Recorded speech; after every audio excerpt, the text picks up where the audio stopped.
బలగం సినిమాతో పాపులర్ అయిన జానపద కళాకారుడు మొగలయ్య మరణించారు. గత కొంతకాలంగా అనారోగ్యంతో బాధపడుతున్న ఆయన ఈ తెల్లవారుజామున కన్నుమూశారు.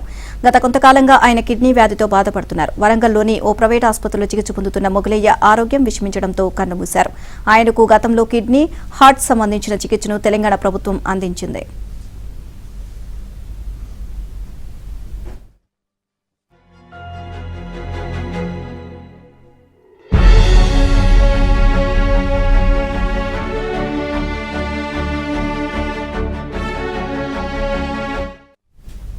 మొగిలయ్య ఆసుపత్రిలో ఉన్న సమయంలో Balagam cinema director Venu, megastar Chiranjeevi సైతం ఆర్థిక సహాయం చేశారు.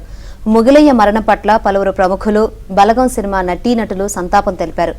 మొగిలయ్య స్వస్థలం వరంగల్ జిల్లా దుగ్గొండి. ఆయన వారసత్వంగా వస్తున్న జానపద పాటలు పాడుతున్నారు.